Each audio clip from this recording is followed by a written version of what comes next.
اعوذ باللہ من الشیطان الرجیم بسم اللہ الرحمن الرحیم ولا تہنوا ولا تحزنوا، یہ آیت بڑی اہم ہے، اور نہ کمزور پڑو اور نہ غم کھاؤ۔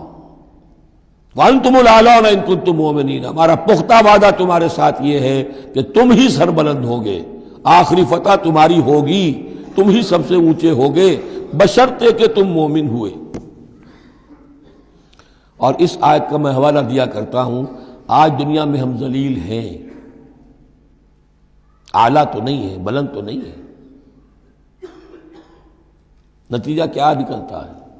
ایمان نہیں ہے ہمارے اندر، ایک عقیدہ ہے، موروثی عقیدہ ہے، ایمان، یقین والا ایمان، burning faith, living faith, conviction, وہ کہاں ہے؟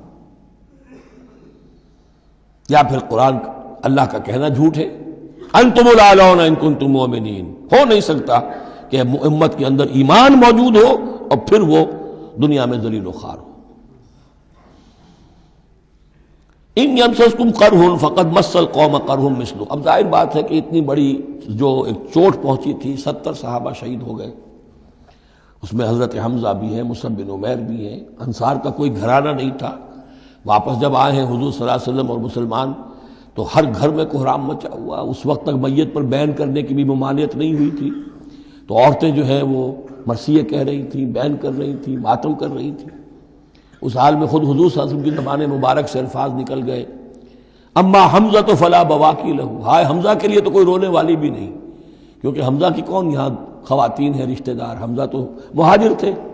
انصار کے گھرانے میں جو خواتین ہیں وہ تو اپنے اپنے مردوں کی، اپنے اپنے شہیدوں کی، مقتولوں کی جو ہے وہ کر رہی ہیں، بیان کر رہی ہیں۔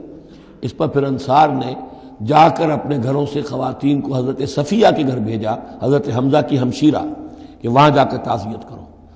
تو بہرحال دکھ تو محمد کو بھی پہنچا ہے صلی اللہ علیہ وسلم، آخر یہ حساس دل تھا آپ کا، پتھر کا کوئی ٹکڑا تو نہیں تھا سینے کے اندر، جو بھی زخم پہنچی ہے۔ یہاں اللہ تعالیٰ اہل ایمان کی دلجوئی کے لیے کہہ رہا ہے کہ اتنے غمگین نہ ہو، اتنے ملول نہ ہو، اتنے دل گرفتہ نہ ہو۔ ان یمسسکم قرح، اگر تمہیں کوئی چرکا لگا ہے اب، فقد مس القوم قرح مثلہ، تو تمہارے دشمن کو اس جیسا ہی چرکا لگ چکا ہے کہ نہیں؟ 1 سال پہلے ان کے 70 مارے گئے تھے کہ نہیں؟ وَتِلْكَ الْأَيَّامُ نُدَاوِلُهَا بَيْنَ النَّاسِ، اور یہ تو دن ہیں جن کو ہم لوگوں میں الٹ پھیر کرتے رہتے ہیں، اونچ نیچ، ایک سی کیفیت ہم نہیں رکھتے۔ وَلِيَعْلَمَ اللَّهُ الَّذِينَ آمَنُوا، اور یہ اس لیے ہوتا ہے کہ اللہ دیکھ لے کہ کون حقیقتاً مومن ہے، اس لیے کہ امتحان نہ آئے، آزمائش نہ آئے، تکلیف نہ آئے، قربانی نہ دینی پڑے، کوئی زک نہ پہنچے، تو سبھی مومن ہیں۔ پھر تو پتہ چلتا ہے کہ کون ثابت قدم رہا، کس نے اپنا سب کچھ لگا دیا، کس نے صبر کیا۔ تو اللہ تعالیٰ جاننا چاہتا ہے، دیکھنا چاہتا ہے۔ وَلِيَعْلَمَ اللَّهُ الَّذِينَ آمَنُوا وَيَتَّخِذَ مِنكُمْ شُهَدَاءَ، اللہ چاہتا ہے تم میں سے کچھ کو مقام شہادت عطا کرے، اپنی گواہی کے لیے قبول کر لے انہیں۔ وَاللَّهُ لَا يُحِبُّ الظَّالِمِينَ، اللہ ظالموں کو پسند نہیں کرتا۔ اگر تمہیں تکلیف پہنچی اس کا یہ مطلب نہیں ہے کہ اللہ تعالیٰ نے کفار کی مدد کی ہے، کفار کو پسند کیا، معاذ اللہ۔ وَلِيُمَحِّصَ اللَّهُ الَّذِينَ آمَنُوا وَيَمْحَقَ الْكَافِرِينَ، اور یہ اس لیے ہوا ہے کہ اللہ تعالیٰ اہل ایمان کو بالکل پاک کر دے۔ یعنی تمہارے ہاں اب خاص طور پر جو انصار مدینہ ہیں، جو ابھی ایمان لائے ہیں، ان میں کچھ کچے بھی ہیں، پکے بھی ہیں۔ اللہ چاہتا ہے کہ وہ پوری طریقے سے پک بھی جائیں، اور اگر کوئی کچا ہی رہنا ہے تو وہ کٹ بھی جائے، تاکہ جماعت کی بحثیت مجموعی جو ہے اس کی قوت کو ضعف نہ پہنچے۔ تو پاک کر لینا، تمحیص، بحث و تمحیص میں یہ لفظ ہم استعمال کرتے ہیں۔ بحث کہتے ہیں کھریدنے کو، جیسے جانور جو ہے، کوا جو ہے زمین کو کھریدے گا، پھر جو اسے نظر آئے گا کوئی دانہ ہے یا کوئی کنکر ہے تو علیحدہ کرے گا، اور دانے کو کھائے گا، کنکر کو چھوڑ دے گا۔ تو بحث ہے کھریدنا، اور تمحیص ہے جدا کر دینا۔ جو اس کے لیے ایٹیبل ہے، جس کو کھانے کا اس کے لیے ہے صحیح، اس کو لے لے گا۔ تو اللہ تعالیٰ بھی تمہارے اندر جو گڑبڑ ہو گئے ہیں، کچھ مومن صادق بھی ہیں، کچھ منافق بھی ہیں، کچھ پختہ ایمان والے بھی ہیں، کچھ کمزور ایمان والے بھی ہیں، تو یہ تمحیص کی ہے اللہ نے، دکھا دیا یہ 300 اور یہ عبداللہ ابن ابی یہ منافق ہیں، تمہیں نظر آ گیا نہیں؟ ورنہ کیسے نظر میں آتا؟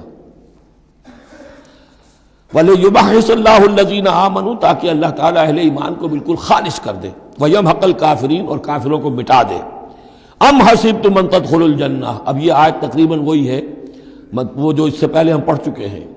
نوٹ کر لیجئے، وہاں وہ آیت نمبر 142 تھی، 214 اور یہاں 142 ہے، ڈیجٹس وہی ہیں، آگے پیچھے ان کی ترتیب بدلی ہوئی ہے، اور جمع کریں گے تو 7 کا حصہ بنے گا۔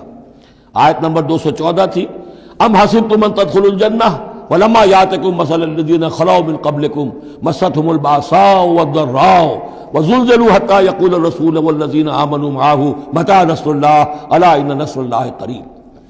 وہی ہے آیت اب یہ، ام حسبتم ان تدخلوا الجنہ، کیا تم نے سمجھا تھا کہ جنت میں داخل ہو جاؤ گے؟ وَلَمَّا يَعْلَمِ اللَّهُ الَّذِينَ جَاهَدُوا مِنْكُمْ، ابھی تو اللہ نے دیکھا ہی نہیں ہے تم میں سے کون واقعتاً جہاد کرنے والے ہیں، ابھی تو امتحان ہے، ابھی اس کے امتحان اور بھی ہیں، ابھی تو تمہارے لیے بڑی سے بڑی منزلیں، کڑی سے کڑی منزلیں آنے والی ہیں۔ وَلَمَّا يَعْلَمِ اللَّهُ الَّذِينَ جَاهَدُوا مِنْكُمْ وَيَعْلَمَ الصَّابِرِينَ، اور ابھی تو اللہ تعالیٰ نے دیکھا ہی نہیں ہے کہ کون ہے تمہارے اندر جو واقعتاً اللہ کی راہ میں صبر اور استقامت کا ثبوت دیتے ہیں۔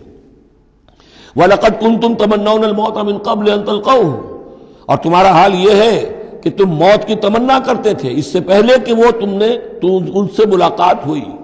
یہ وہ جو نئے لوگ ایمان لائے تھے اور نوجوان تھے، ان کا تھا ہمیں تو شہادت چاہیے اور ہم تو کھلے میدان میں جائیں گے، یہ اب ان کے اوپر تھوڑا سا تبصرہ ہو رہا ہے کہ اس وقت تو شہادت کا بڑا ذوق و شوق جو ہے اور جوش جہاد اور ذوق شہادت کا اظہار ہو رہا تھا، اب تم نے موت دیکھ لی ہے نا،